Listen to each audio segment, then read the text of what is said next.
imams et des ulémas du Sénégal. Nous sommes venus vous rencontrer pour solliciter le retrait de la plainte concernant l'affaire de votre fils, artiste musicien, Wally Seck, et de l'imam Makhtar Kanté, la mosquée du Pointe.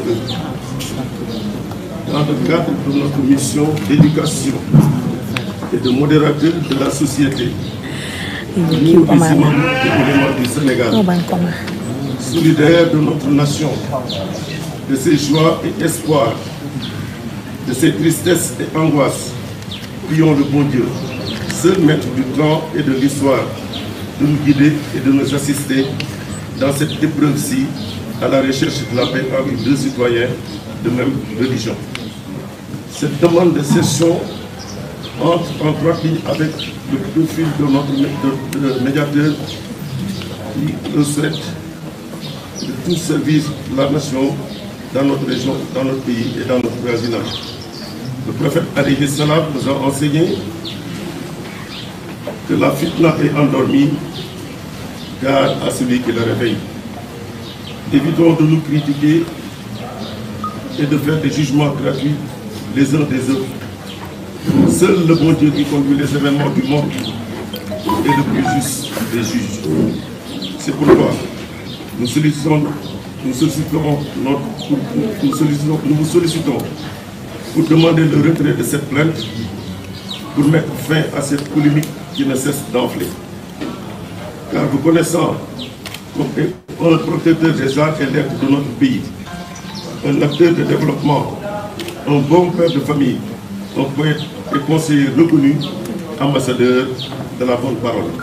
Georges Seck. Nous remercions votre épouse qui n'a ménagé aucun effort depuis 72 heures de négocier dans la discrétion, sans oublier Wally Seck, qui a suivi vos recommandations et conseils et les a exécutés immédiatement. Je vais m'exprimer en wolof. démb wala barke démb ba tey ñu ngi ci dox ndax suñu mbokk imam moo am bu mu wax ba mu andi jafe-jafe ba ñu porté ko plainte ku nekk ñu avocat ñu ngi bëccël bi ñëpp seet suñu ne ñu kat rafetul lii di xam ci Sénégal ci mën ko def ko ci nit day jafe mu jóg sol suma dàll seet ñu war a seet ñu ko egsi ci gën bi mu waxee soxna si mu ne ma naa ko may ëllëg bi Sénégal di football bi ci ñëpp nekkee ñu ngi ci bii ba yàlla dafa ñu sutura ak teraanga ba nangu ñi mu ne fokk sama jëkkër ñëw toog mooy borom kër gi di suñu kilifa ñun ñëpp moom it mu rafetal ko ñëw wax li ko métti ak li ko nappe ñu ñaan ko ne imam rek nit rek la dafa juum nag juum bu métti boo xam ne xëy na ni ma ko waxee ak yaakaarul xëy na dina am lii mais du dangereux ndax tuuma boo ko tegee ci nit rek pour mu dindi ko wala mu day jafe te day métti wala ñu fi ñëwee démb c'était un homme très difficile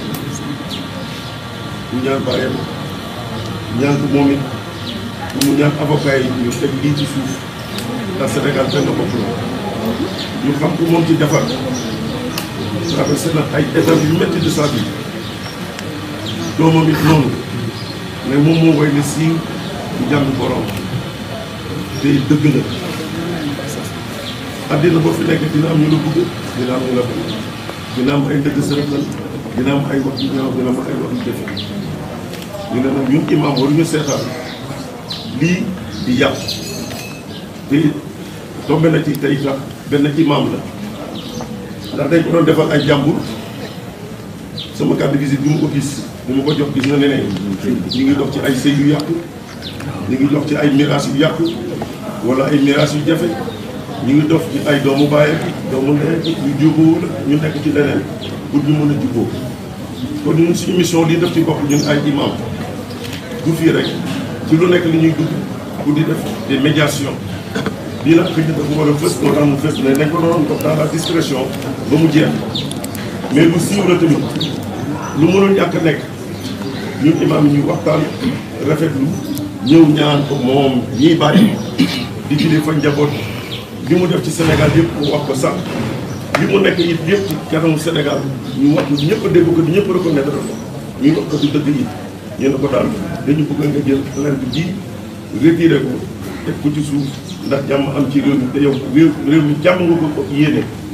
li koy wane démb ba yëpp sedd nañu ba yëpp féet nañu ñëpp tëb ñëpp dal nañu mu tombeeg lii ñun daal ñu seetaan match biñ ne suñu nekk ci wàllu tamit li ñu itteeloon privé nañ leen ko pour ñu mun ci am résultat mu nangu ne ko partiellement ko wax ne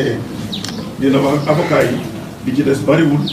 dañ ko wax presse bi ñëpp yëg ko ndax lii dafa wër Sénégal ba ñëpp xam ko kon nag imaam yi bu ñu koy dox tamit war nañ ko dox pour mu am loo xam ne am résultat positif ñu retiré plainte bi jàmm am ci réew mi jàmm am ci fépp ñëpp seen xol libéré wu te mu bañ a am ay commentaires yuy débordé ba yu ëpp donc loolu moo doon suñu dox tey ñu ne ñun dinañu fi ñëwaat fekk presse bi waxtaan wax ko seen kanam ne ñun ñoo sàkku loolu pour yàlla suturaal ñu jàmmal nañu mel nañu yàlla jàmmal suñu réew defal ñun njaboot defal ñu nawetu jàmmal suñuy kilifa te ki fi jógee yàlla ko yàlla yërëmul Ousmane Tanor Dieng addina moo bindoo noonu kenn dëkku fi ñëppay dem moom demam bi yàlla teg ci aljana ci yërmande suñu borom te yàlla ko yàlla defal tawfiq illaahi ba mu gisante ak yonent bi te ci fi des tamit yàgg ko ñaanal ñu partagé diis boobu ak ñun ñii ñëpp ndax Sénégal ñëpp ko bokk donc c'est kenn xamu ko kenn du ko fàtte ci Sénégal man démb laa ko mos a nuyu sama loxo bii démb du mos a daal loxo kër gii démb laa fi mos a dugg xamoo nu mu mel mais ñu baax laa fi fekk accueillir nañ ma nangu nañ ma may nañu ma kon nag coon ñu def lu dul gërëm la sant la ndax defaral nga Sénégal ku war a defar waroo yàq ku ñu tooñ nga mer waaye mer seytaane rek